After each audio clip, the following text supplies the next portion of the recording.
Hey, and welcome back to Jokecast! Welcome back to Hillary Clinton ASMR. Oh, we're gonna make another one of those jokes. I'm sorry. You already apologized for repetitive jokes. I'm sorry. I know, but I was thinking about... Sorry. You know that I've been very tired all day, and you know that Hillary Clinton reads you a bedtime story ASMR thing? I don't recall. Well, that exists, and I was thinking about it. Welcome back to... I'm not gonna say it. Welcome back to self-restraint. Welcome back to regular Jokecast. We're gonna write some regular jokes. Regular jokes. Yes. They're good jokes. So June, what kind of jokes do we have today? You know, we've got some real bangers in terms of jokes, Vivian, and I'm so glad that you brought this up at this time after I closed all of the apps that were open on my phone, including the ones I was supposed to keep open containing the jokes. Alright, so this first joke is from my dear friend. Let's read it. Do they have a name? I don't think they want to be traced. One time, they were in a little bit of a... I don't remember if you remember a Kesha music video. Kind of. They weren't in a Kesha music video, but they danced to Kesha with their friends. And they didn't want it going online because they didn't want people to be able to find them online. Understandable. So this is to our friend. Our friend Sand. Our friend Sand. Alright. Sand says... Asks. What do you call a dinosaur that takes care of its teeth? What? A Velociraptor. This is a great joke. This is a great I know joke. We said we didn't like animal puns. But come on! I'm smiling right now. That one is a phenomenal animal pun. If you're gonna have an animal pun, that is the way to do it. Something I think about this joke is that it's just a nice joke. It's funny. It's dinosaurs, so it's not really like an animal joke. Or it's a reptile joke. Yeah. I really like that. I think it's fun. I think it's spicy. Not spicy. That was a bad word. I apologize in advance to anyone hearing that. For that word choice I just used. They're not hearing the fact. Well, they're not hearing it now. I suppose. So I'm already apologizing. So by the time they hear this, you already will have apologized. Yeah, so you can't get mad at me because I already apologized. It's rude of you to just hold something against Vivian like that. I know. I already apologized. That's very selfish. Yes. Anyway, so I think this is really funny. As do I. Because, dinosaurs don't take care of their teeth. They didn't have toothbrushes. They didn't have floss. That puts every other joke to shame, really. Yeah, it's so hilarious. Absolutely a top tier joke. Absolutely. We do have to take a point off for the pun, but I really want to get into something. When you told this joke, I forgot what the question you asked, and the answer I thought it was relating to philosophy, and I was impressed more so in that 1 second, and then I remembered. But it's not that joke. Yeah. I feel like we should have some sort of philosophy dinosaur joke. Philosophy dinosaur joke? Do you want to try and make up a joke right now? I think that would be a lot of... That relies a lot on my improvisational comedy skills, which anyone who has ever had a real-life conversation with me will know is they're bad. They're bad. Yeah, well, okay, I'll think about it. It's really easy. What do you call a dinosaur that cares about Socrates? Velociraptor. A velociraptor. But see, I don't feel that one works very well because it is... What do you...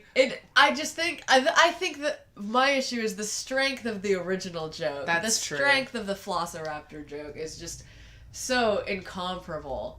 It was a little bit brash and very quickly decided of me to try and make this joke funnier than the original. I don't think it's possible. And I never intended to mean that this joke, I could make it be funnier. I was just thinking of a joke that would suit the punchline a little bit better, of a different joke that I thought. I'm having a hard time articulating what I'm trying to say. That kind of day. I never meant to do any harm. I'm apologizing again. This episode is not brought to you by apologies, though. Not a sponsor. Not a sponsor. Not a sponsor. Not a sponsor. Not a sponsor. Not a sponsor. Not a sponsor. Okay. Anyway, back to this original joke. I think it really is important to take care of your teeth. I think that The first thing I notice in a person is their teeth. This is a personal thing. I know not a lot of people do, because I'm special. I'm interesting.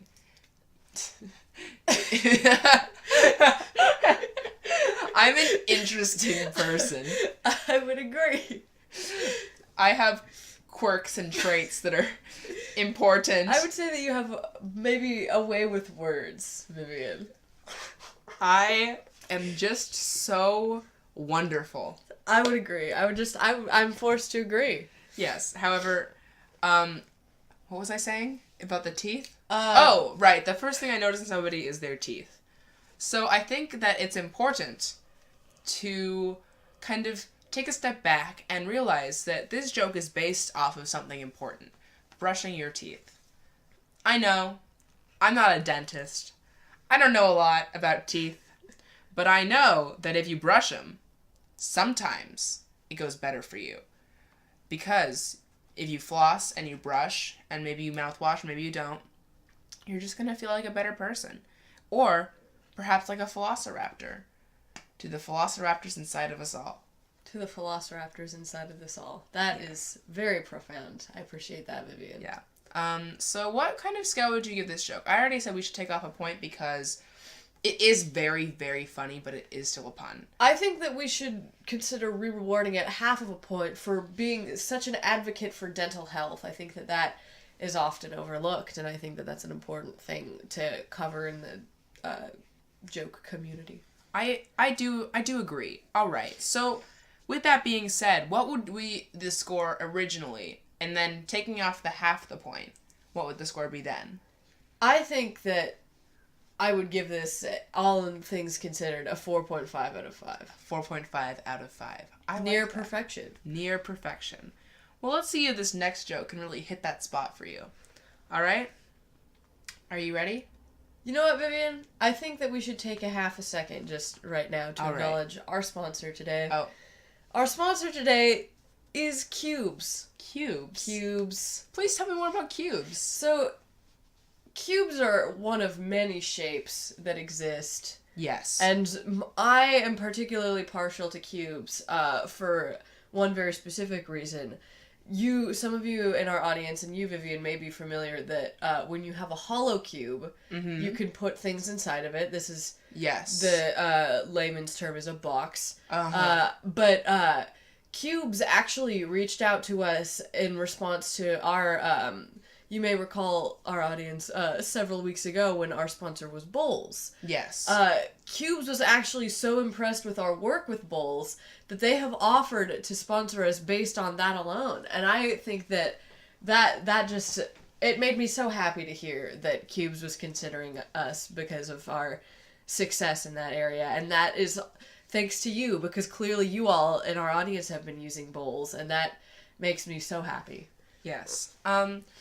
So I really want to say that Cubes is not like Bowls. They're very similar. But they are similar. They can contain things, and I think that's where that's the main similarity, but there's a big difference. And the big difference for us, as people who represent these brands and like to talk about them and really do enjoy the products they give us, Bowls are really good for holding brisk iced tea. Mm-hmm. But Cubes are good for holding things that are not liquid. That's true. Cubes are phenomenal at holding solids. Bowls are especially good at holding brisk iced tea. Yes. But that is a time that has passed. I think something about Cubes that I love is I can put my work in there. I can put my kids in there. Mm-hmm. I can put my son, Jared Leto Jr. in there. He fits right in there. Yeah, and so I just would really like to thank them for this. And to our viewers, to help you, actually, Cubes has given us a good deal, and you a good deal.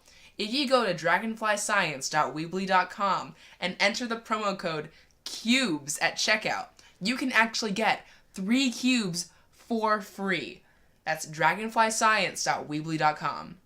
And what's really wonderful about this promotional deal is that you can actually put the 2 cubes that 2 of the cubes that you receive inside of the largest of the cubes. Oh my god, I didn't even think about that. And then really, if you're going to travel around with your cubes, it becomes so much easier because your cubes have really just become one incredible value cube. I just love cubes. I just love cubes, and I think that we really do have every modern convenience in this era we live in, and cubes is at the top of that list. Thank you, Cubes, for sponsoring this video. Thank you, cubes. Alright, are you ready for the joke now? I am. Finally? Yes. Are you sure? Yep. Are you 100% positive? I have all the cubes out of my system. Alright. Except for that one. Okay, it's gone. Alright. 3 conspiracy theorists walked into a bar. You can't tell me that's just a coincidence. Now, this joke is great because this is a nice departure from the classic pun that we see a lot of here on Jokecast. It's more of a walks into the bar kind of joke. Mm-hmm. Which is, again, it's one of the more base level kinds of jokes, but what I appreciate about this is that it's a half step up or so. Actually, I think it's a full flight of stairs up because, Really? you know, do you remember when we talked about ducks? I do. And the hard time ducks have in this economy? That's, mm-hmm. Yes. Well, that was also, I think, a sort of bar joke. Oh. It was like... Yeah, I remember. Yes, and that was also a pun. Can you believe that? Wow. Can you believe that? That has layers. While I do not recall exactly, but I don't think it was exactly a walks into the bar kind of joke. It was bar-related humor.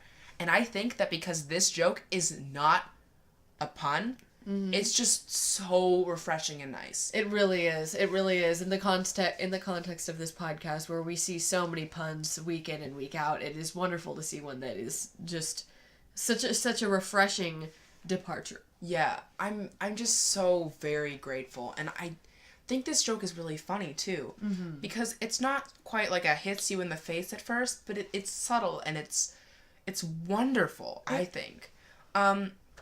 Are you familiar with the conspiracy theorist Matt Pat? I've heard the name. Can Right. you tell me a little bit more about him? Well, I wouldn't say he is a real-life conspiracy theorist. I would say he is a video games conspiracy theorist. And while gamers should have no rights in this country, I That's do true. think that this might be in reference to him. Okay, interesting. Which... So there's a layer here of kind of looking at this kind of subhuman demographic that exists in our society of gamers. Yes, and I feel bad saying this. Please do not think of me as someone who discriminates against gamers, who doesn't like gamers. I am a gamer myself. I really enjoy playing video games, but I think it is to be said that gamers are not people. I think I would have to agree, and I myself am not a gamer. I have very little experience playing video games, but I think that I would go far as to say that gamers are only maybe a step above thespians. That's really Actually, as a gamer, hearing you say that, as you are a thespian, makes me feel like, I don't know, really good. I always considered myself to be below thespians because I just felt like as a gamer, like my whole life, I've just been horribly mistreated and nobody likes me because I'm a gamer, but you saying that as a thespian, that really warms my heart. What we really have to consider in this issue is that with the tech boom of the 21st century, there really is no reason for thespians to exist at all anymore, and gamers, I think, could be taking their place in some manner. I don't mean in any way to grant any sort of give any sort of humanity to gamers as a subculture, but I do believe that maybe they might be overtaking thespians. It's funny that we're talking about gamers and thespians because you know what a perfect mix of gamer and thespian is? What? Matt Pat. Interesting. I heard that he was in theater.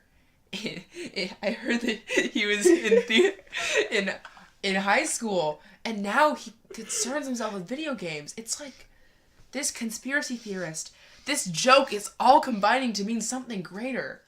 I think for what I take from that is that this Matt Pat could be sort of the messiah in a sense that could be leading us. I'm sorry, I'm getting over a cold. Who could be leading us to a brighter future where gamers and thespians can exist in a peaceful, maybe almost cooperative manner. But that's just a theory, a life theory. Thanks for watching.